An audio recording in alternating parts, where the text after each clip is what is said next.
Good afternoon, everyone.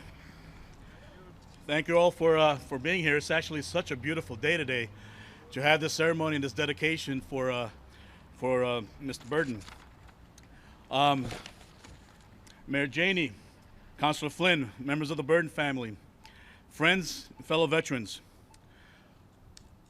We are here today, this beautiful day, like I said a second ago, to honor a service member, Lester A. Burton.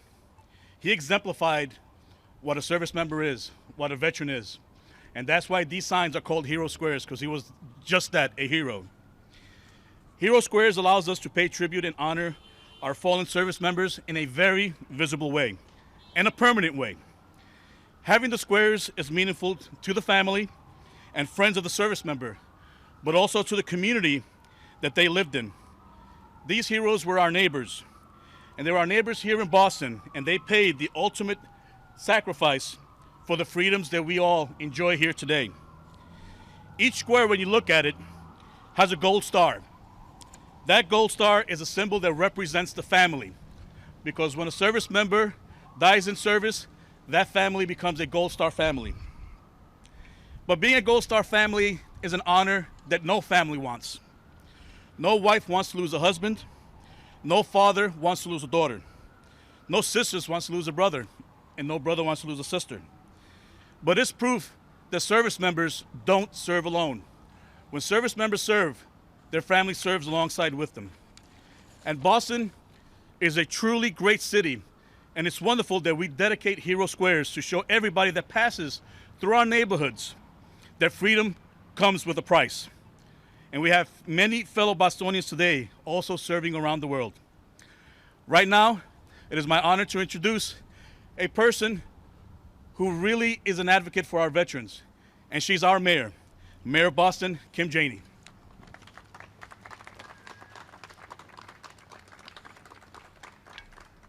Thank you so much, Commissioner. I want to thank you for your service to our city and your service to our country. I also want to recognize that we are joined by another veteran, a colleague, a dear friend. Boston City Councilor Ed Flynn is here with us. Thank you so much. Please give it up for Ed Flynn. I also want to thank Dolores, and I want to lift up and thank the entire Burton family for being here today. This is a really special day in the city of Boston, and I'm so thrilled to celebrate Lester Burton Hero Square here in the city of Boston. Yes, we can clap for that. Thank you so much. You know, he was part of the greatest generation, serving our country, enlisting in the Army in 1942, dying just 2 years after. Awarded a Purple Heart for the ultimate sacrifice and his heroism in serving our country. And as our commissioner has already stated, and what I often say and just said the other day, is freedom is not free. As someone who comes from a military family, I understand the sacrifice that our men and women make every single day to protect our ability to live freely. And we can never take that for granted, that the men and women who serve our country so bravely, particularly those who give their lives in doing so, do so that we can live freely. And so we all today owe Lester a debt of gratitude, him and his entire family, for his sacrifice. And so today we will honor him, his legacy, and his family with this Hero Square dedication. And I think it's fitting that we do so today, the day that we lost another American hero in Colin Powell. So I want to appreciate and thank everyone for being here. And I'm going to turn it back over to our commissioner. Oh, and I want to acknowledge we have also been joined by City Councilor Kenzie, whose district this is. And I'm going to turn it back over to our commissioner now. Thank you so much.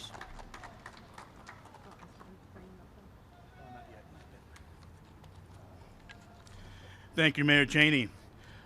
Now, just in time, I would like to bring up Councilor Kenzie.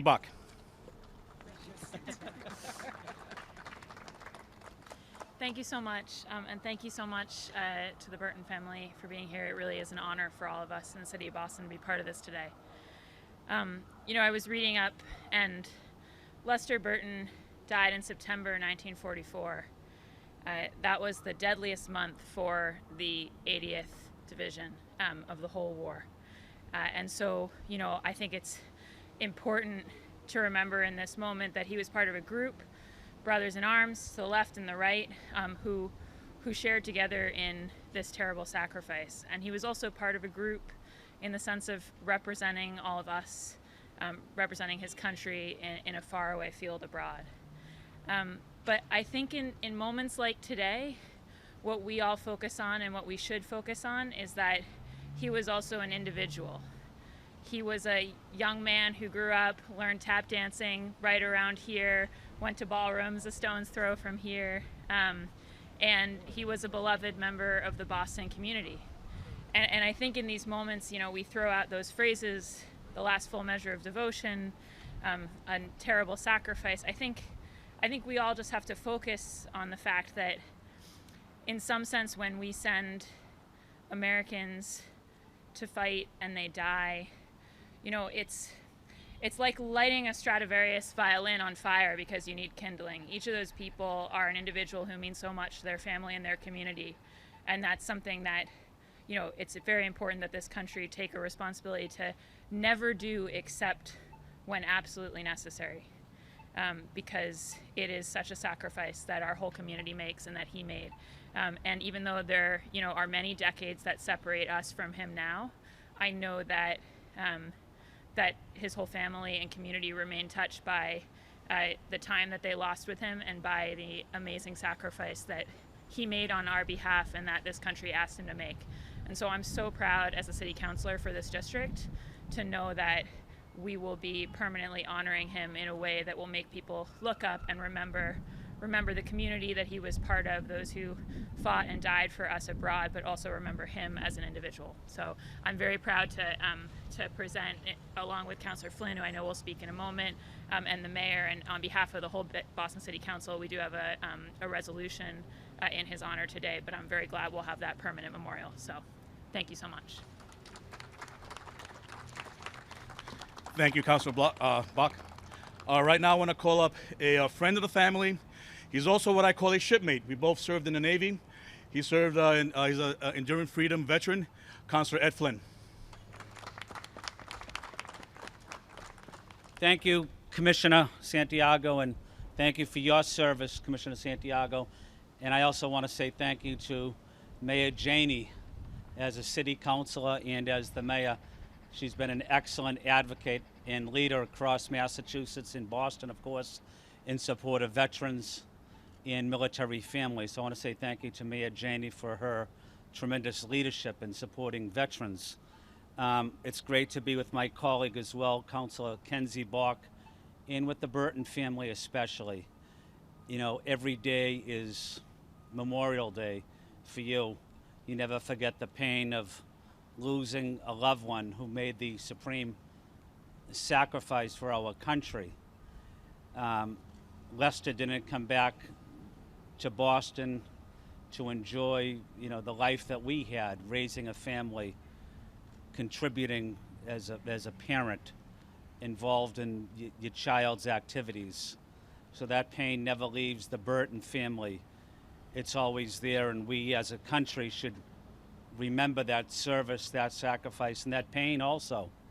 That pain that son or daughter never returns, and that this country is always grateful for that incredible sacrifice to our nation. So I just want to say on behalf of the Boston City Council and the residents of Boston, we want to thank the Burton family for that sacrifice and service. And as Mayor Janey mentioned, we also lost another hero today, General Colin Powell, who not only served our country, but also he dedicated his life to helping returning veterans as well. So we remember him today, and we remember the Burton family as well. Thank you very much.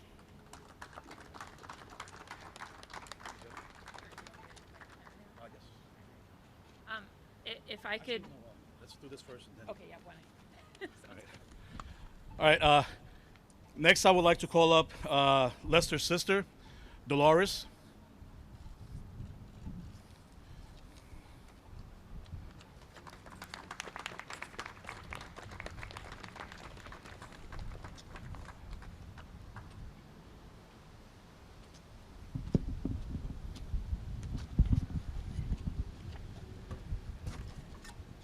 Okay.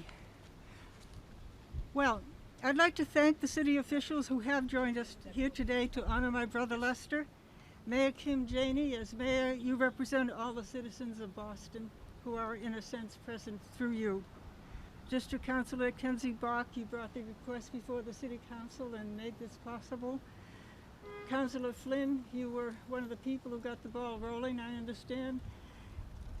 And John, and Commissioner Santiago, also a veteran and head of Veteran Services, and John Allison of Community Relations, who oversaw so much, setting up the signs, supplying the chairs, the parking spaces, all that's obviously hard work that's gone into this occasion. And my niece, Deborah, who sent the emails, made the phone calls, answered the questions, and kept us all informed during these past months. I also want to mention my other nieces and my nephew who are here today representing their fathers, all of whom served in World War II. My brother Bill, a radio operator, was at Pearl Harbor when it was bombed on December 7th, 1941. In 1944, as a member of the Rainbow Division, he fought in the Battle of the Bulge and was present for the liberation of Dachau in 1945. Bill is represented by his daughters, Donna and Eileen, as well as by 3 great-grandsons, Tyler, Tommy, and Owen. My brother Jack served with the 5th Air Force in the Pacific Theater of Operations.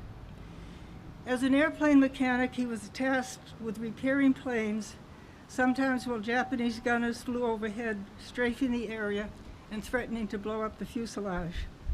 On another occasion, 2 of his fellow airmen crashed and burned before his eyes, and who had to literally pick up the pieces. Jack, who named his first daughter Leslie Ann after Lester, is represented here today by his son Dan and his granddaughter Susan, with Dan as his godson Michael, now serving with the United States Coast Guard. Thank you for your service, Michael. As a member of the Marine Corps, my brother Tip took part in the invasion of Saipan and Okinawa. Then, because he was a radio man, he accompanied the officer who went ashore at Nagasaki on August 11, 1945, to accept the surrender of that city from its officials, who were already dying of radiation sickness. Tip is represented here today by Paula, his devoted wife, and by his daughter, Deborah. My sister's children don't live in Massachusetts, so she's not represented. But during the war, she worked for Manning, Maxwell, and Moore, a factory in the South End, which made parts for naval vessels. She was a shipping clerk, but because her name was Rosemary, she always called herself Rosie the Riveter. And so to our hero. Having this square named for my brother, Lester, means a great deal to our family, because there is no grave for him here. After the war, we had the option of bringing his body home, but my other brothers felt it would be too hard for my mother.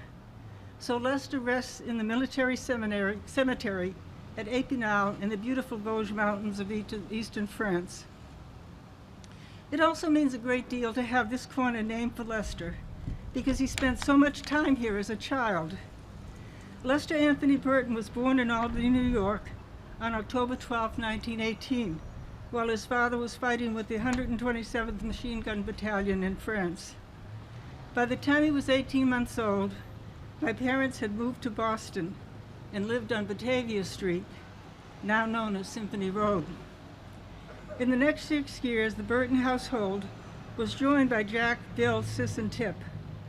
All of them enjoyed playing on this corner where we are now standing. In spring, there were beautiful, fragrant lilac bushes, and they offered a favorite spot for picnics and picture taking.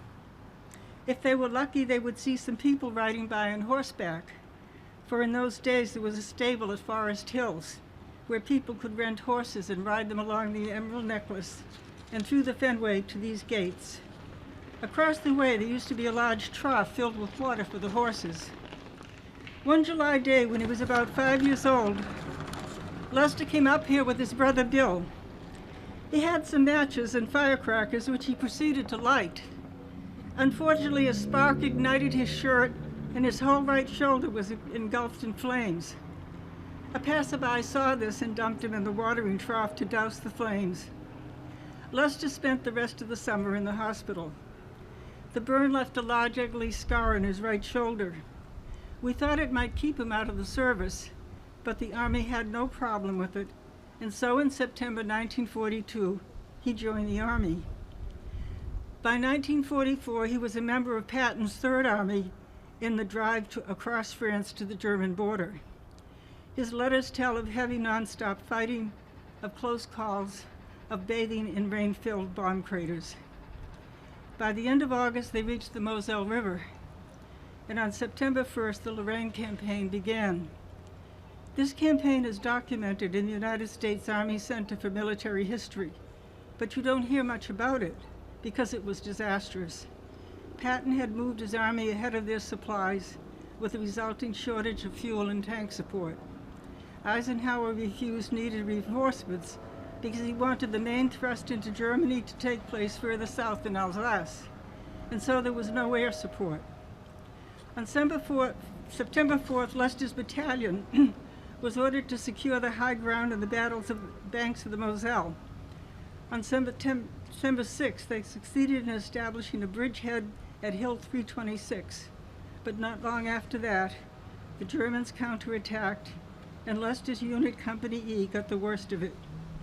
Severely wounded, he was taken to a hospital in the town of Champaign, where he died on September 8th. Because he was wounded, he was awarded the Purple Heart. I found out only recently that he'd received a major wound to his leg, and it made me sad because Lester, my generous, easygoing, fun-loving oldest brother, was a wonderful dancer who won jitterbug contests at the Raymor-Playmor Ballrooms on the corner of Gainsborough and Huntington. I'm glad my other brothers never knew about that. A year after Lester's death, the war ended. Men came home, got married, started families, and got on with their lives. The word PTSD had not yet been invented. Many years later, my brother Tip wrote an account of his fellow veterans from this neighborhood. He called it Back Home. It opens with the question, who are these men who won the war and never found peace?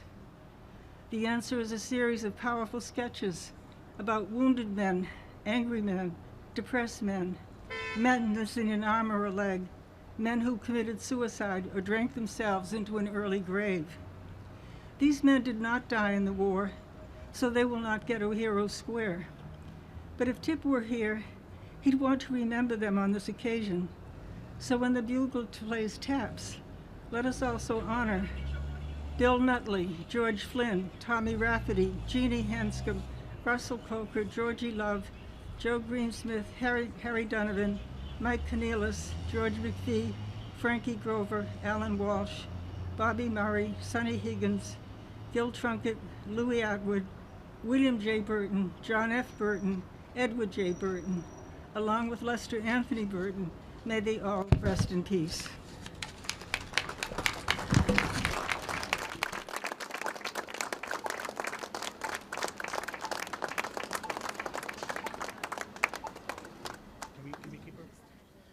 Thank you, Dolores. Very powerful words.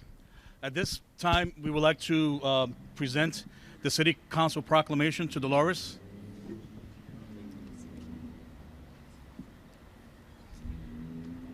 So on behalf of the whole City Council, I'll just read the final part of the resolution. Whereas Lester A. Burton died fighting for his country on September 8, 1944 as a private in the 80th Infantry Division, 318th Infantry Regiment, and he was posthumously awarded a Purple Heart. Now therefore be it ordered that the Boston City Council honor Private Lester A. Burton for his service and sacrifice by dedicating a plaque on the intersection of Westland Ave and Hemenway Street in the Fenway in his name. And so on behalf of the whole City Council, that is written into law, and this corner is Lester A. Burton, Hero Square. while we're not going to do an unveiling, what we will do, we do have a replica of the Hero Square that Mayor Janey would like to present to the family.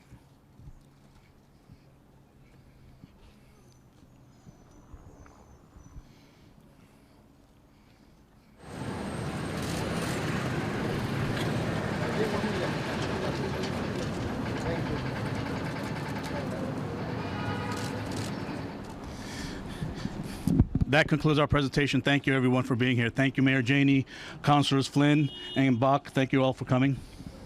What about the bugle? Oh, at this time, we would like to play taps.